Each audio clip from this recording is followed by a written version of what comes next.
Okay guys, hello. We are the owners of Homes by Sorensen, and we're so excited to chat with you tonight about building with purpose, the high performance advantage. And what makes a good presentation? Well, a real life case study. So we're super excited to feature Project Leo. That's it right there. And yeah, that's a pretty special home that we were a part of.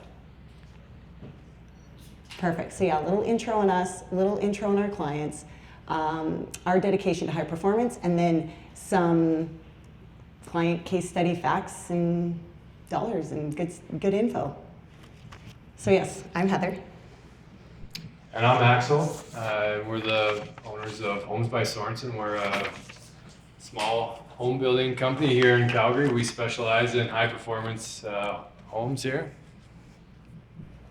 Yes. I love this slide. I think it captures a lot about me and Axel and kind of the two elements of home that we love. Over there with construction, that's Axel's side. The other side right here, a beautifully finished home. Well, that's my side. I believe and know that thoughtful enhancements such as organization, personalized decor, and functional layouts can positively impact your mental and emotional state, ultimately contributing to a more fulfilling lifestyle. And then obviously on the construction picture. So I find immense joy in constructing high performance homes that contribute to a better world, seamlessly blending sustainability and innovation to create living spaces that prioritize energy efficiency and intentional building practices. So we're a bit of a double whammy because we both are passionate about energy efficiency and design. Okay, next up, let's get into our client's case study. So we'll start with meeting our fabulous clients. This is Glenn and Emily, homeowners, husband and wife. And then next is Glenn and Heather, son and mother. So Glenn's on both those slides because this is a multi-generational home. It's a single dwelling, two homes. And I think maybe the next slide, yeah, we'll dive into where we started with this specific project. So our lot here, this is in Calgary here, just off 16th Ave by the Balmoral School there. The lot came with its challenges. This is a 33-foot wide lot by 125 feet deep. So the 33-foot side is our southern exposure. So getting good southern exposure here was a challenge here for sure. So what we built, you're going to see in this bottom left picture, you're going to see that we have a front and a back home. They're separated by an outdoor amenity space, a balcony that's accessed by the back unit. Our front unit is a bungalow. It's a raised bungalow with specific age-in-place intentions so that our client could live there as long as possible and make herself comfortable as she aged. The back unit, owned by Emily and Glenn, it's a 2-story, and we really tried to utilize that 2nd story in the location with that southern window exposure to bring some great natural light in. That 2nd floor is also their main living space. It includes their kitchen and 2 living rooms. Again, intentionally planned to make the design work and really reap the rewards of that south sun. So there it is again, the front bungalow. That's the back 2-story, and you guys get a good look at the solar, Skyfire solar. Awesome. So then yes, diving into the multi-generational living piece. This is not a requirement for a high performance home, but we think it's a really special piece of the puzzle, and it does not hurt. Our clients here, I have to read this one. They use the site to balance sound control, privacy, and cost savings, and the sun exposure. And I especially loved the multi-generational piece because we got to witness firsthand what that was for our clients as they built it, and now after 2 years of living there, it's just fostered such a strong family bond for them. They have shared responsibilities, shared costs, and we're gonna dive into some actual numbers to follow, and it's really cool to see the savings that they've been able to achieve by sharing costs. And it's a support system that spans generations. So we've really seen these clients weave together a rich and resilient family tapestry all under one roof. Oh yes, and I also love this because each home has its own unique style. This right here is Glenn and Emily's, and yeah, here we have natural plywood decor refurbished in secondhand pieces which seamlessly blend warmth and versatility to create a simple and harmonious aesthetic. And then the front unit, totally different design concept. This is Heather's home, a royal blue cabinet adorned with gold accents. It evokes a regal charm, infusing a touch of opulence into a traditional ambiance where classic elegance meets contemporary allure. And then this is just a video that we would like to share with you guys. Just a short 2-minute video to learn a little bit more about this project. This place was up for a long time, and then we drove by one day and then the for sale sign was down, and we were all just like, all right, okay, I guess we have to start over.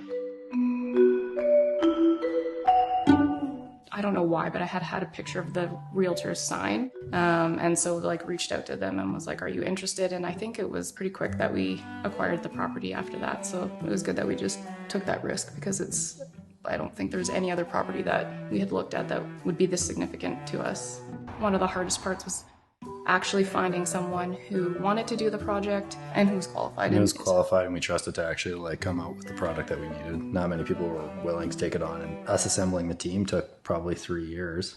We went through a lot of interviewing people, trying to get quotes, having basically people tell us our vision of what we wanted the price to come in at wasn't realistic. So I had emailed Heather at Homes By Sorensen and just said, you know, is this something you guys would be interested in? And she emailed me within like 2 hours and was like, yes. When these clients asked us to build a passive house, we were very excited, I would say. Because we had not built to the passive standard yet. There's a lot of, consideration that needs to come into agreeing to build a passive home. There's a large array of different standards that you can build to, and the passive standard is the upper echelon, the top tier. There's a lot more detail that goes into this to hit the passive standard, which is a lot more stringent to hit than a net zero standard. I think we knew from that point that these were the people that we wanted to build our house. Yeah, Axel was telling me about how he puts together pot lights to not lose energy through the pot lights, and I was like, this is our guy. For Glenn and I, it's really about like, how can we minimize our impact? Both the vanities in the bathrooms are repurposed credenzas or dressers. We really wanted the cost to come in low so that other people would not look at it and go, yeah, but I can't afford that. The idea of economies of scale, like the fact that you can take two houses and put them together, you taking that economies of scale and putting it into passive house makes it way cheaper. I love the idea of having to do something that is sustainable, and I think other families can copy this. I think another key piece too is that we can show other builders this level of high performance homes so that more people and more builders can be building to this standard, and we can just get more homes like this in Canada.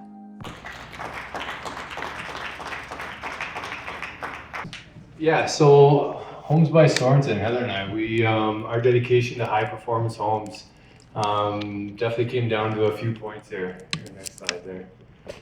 And where we started. Yes, and where we started. So, our journey started in 2016 here, and that was basically when we started researching building better homes when we were building just regular convention style homes. And that research led to our first net zero home that we built in 2018. And Kim and Chelsea were the energy consultants on that. 10 minutes, okay? Oh God. Perfect. Our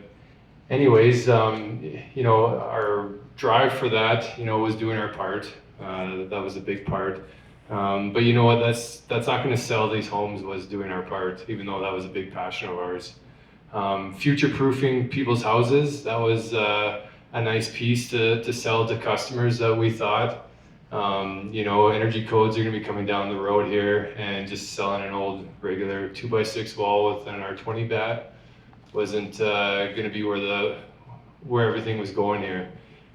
Comfort was a big part of this whole equation. I guess our overall goal, we really wanted to bring these homes to the masses, and selling comfort is that tangible thing that we can really people can experience in these homes. And bringing that to people with a really quality wall system. It had to be a wall system that was going to deliver the comfort but also be cost effective. That took a lot of research out of us to figure out what exactly we were going to do, what could the trades actually accomplish, and that would deliver all of these tasks of comfort to our customer here. But finally, the most important piece for selling these homes and why we to do what we do is, the economics. At the end of the day, that is why you can sell these homes to people, as economics. If it doesn't make economic sense, you find it very hard to do it. And these days it's becoming more and more easier to sell these homes because of how the economics are going with rising energy rates. And then also as building codes get more stringent, they close in on the gaps of high performance here. So, yeah. Awesome. So going back to unlocking success in our case study here, we asked our clients, and we actually had hoped that they were going to join us here today, but they left on vacation today, so it's just us here kind of relaying on their points. So we asked them, what are a few of your top benefits that you've experienced 2 years now in your home? And it was very great to hear that, number one, the psychological peace of mind, knowing Project Leo reduced their environmental footprint. That's definitely something that's aligned with our goals. As Axel said, number one on the list before is doing our part on greenhouse gas emissions. Number two is the economic side of it, not having such high monthly bills, utility bills, and costs of running their home just reduced their stress, and that was really huge for them. And then number three, and this is kind of back to that multi-generational piece, all three homeowners enjoy the security and ease and social interaction with family next door. They also spoke on the comfort piece, and comfort's one that's very tricky for Axel and I to explain or even discuss with people who haven't lived in a high-performance home or just, comfort just in general is very difficult just because it's inherently subjective and it's a feeling and it's nuanced and it's deeply personal. So we find that it's a really great way to just to share what our previous clients have experienced. And so for them, the comfort was quite tremendous and one of the top benefits of living in their home. First and foremost, air quality. The smoky weather, we spoke about the season that comes through every year. They were able to get great indoor air quality.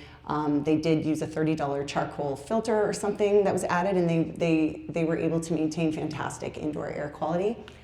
Soundproof, they live 2 blocks away from 16th Ave, and they hear little noise. And then of course, temperature regulation. They're more comfortable in the summer, spring, and fall. They're equally comfortable in the winter. They don't have a forced air furnace, so I think it's sometimes those weeks get a little cold, but they said they're equally comfortable, and they do believe they can control the temperature of their home. It's not Mother Nature outside controlling it.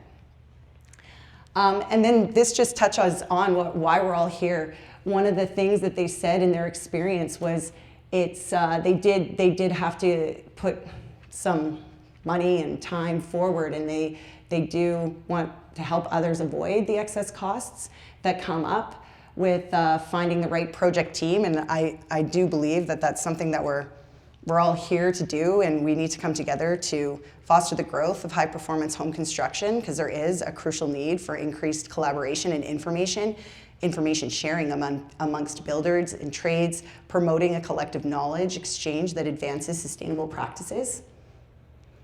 Okay, and then diving into some energy data, they've been running some case studies annually, which I think is really interesting, and it's a nice approach because it's great to chat about like how you get there from the construction cycle and what it costs to do this and that. But I love that we get to share here and discuss today like the last 2 years of some of their energy data and some of their costs in the slides to follow. So yeah, you can see here year one usage was a lot higher than year 2 usage. We find that it's pretty consistent that we need about a year for our clients to kind of learn their home and figure out the patterns and what's going to work best. But both of these years, carbon negative and climate positive, and they did quite good in year 2. The cost data is an interesting one because like Axel said, it's difficult. We can all say that we want to do our part in greenhouse gas emission. which we do, and we can say we want a more comfortable product, which we do, and we want to make sure that we are protecting our largest asset and making sure that we don't have an obsolete piece of inventory if we do decide to sell in 5 or 10 years. But we do find that we need to make sure the numbers make sense, and we believe that the metrics for assessing this need to change, and we need to assess it on a cost, on what it's going to cost us in a high performance home month by month versus a traditional home, a traditionally conventionally built home. So here we have 2 houses. They both have 1,750 square feet each of finished living space. So that does include the basement of the raised bungalow in the front. The cost was just shy of 1.09 million. And that 1.09 does include their 11% increase to make it net zero. It is also a net zero home. Anyway, so their cost per month is the $2,790 per house. So if you go into the next slide, you're going to see that that $2,790 doubled is the total in our first column there. So that's basically how we get to the 27 doubled is our $5,581. How we get there is their mortgage, their electricity, which is a refund, their wastewater, insurance, property taxes. We compared that to a conventionally built home, which is ultimately just 11% less than what they paid. And then, of course, it's not going to have. We ran some numbers for what we were going to get for electricity and gas costs. So you can see here that the monthly difference to them was that to go with a high performance home versus the exact same but conventionally built, they're paying $131 a month more. However, this was their first year of owning the home, and they were able to get that down to 0. So by year 2, and they're continuing to get better. So ultimately, it costs them no more on a month-to-month basis as they continue to learn their home.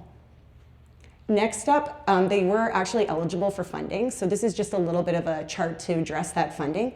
They received some funding from SRIA, which did indeed reduce the cost of their home down to that 1.007 million. So when you actually look at the SRIA funding compared to a conventionally built home, they're absolutely in a better place. But that funding is not really available to, well, it is not available to everyone, and funding can be a hit or a miss situation. So while it's valuable here, it's not necessarily guaranteed.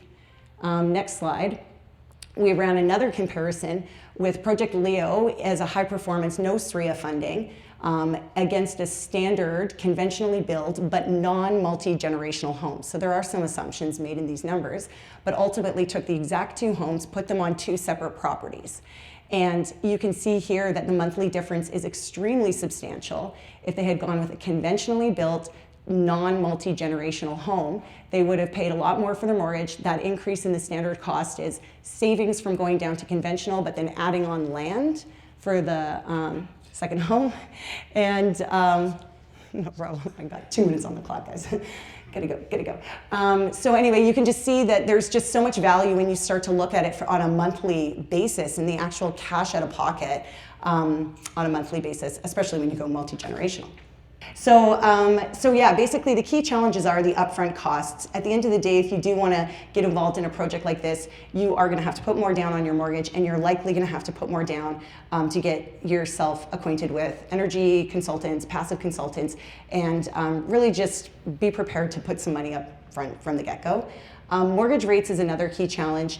These are the key challenges that our clients brought to us. Mortgage rates are a key challenge for everyone in Canada right now, and they will continue to be until we get some sort of, I don't know, it's quite dynamic right now. These numbers that we've presented to you are very good mortgage rates, so I think that the conversation would be a bit different in this month. Financing was extremely difficult for them. When the lenders that they were looking to get a mortgage with found out that they don't have any forced air heating systems or heating systems at all, well, baseboard heaters? Anyway, oh God, is that 20 minutes? They were turned down by 2 lenders, and as you all know, finding qualified builders and trades was difficult for them.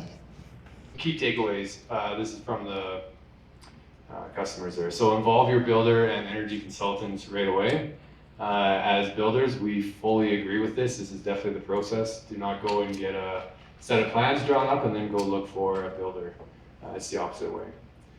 Give yourself time to learn your house. So definitely you set these people up with an energy monitoring system, and then they go into their house, and if you have a techie person involved with that, it's quite the learning curve. So there's definitely a time taken needed to learn your house there. More builders and trades need to share experiences and learn how to make projects even more economical and efficient. And this is just going to become more and more important as we go along here, getting more people on board for building high performance homes. It's a community of information we all need to share with each other here. Net zero and passive houses are not as cost prohibitive as people think. I couldn't agree more. The perception is that they are expensive. The reality is that our homes that we are building for people are more cost effective than just the regular old code build when taking into account your utility costs. Thank you.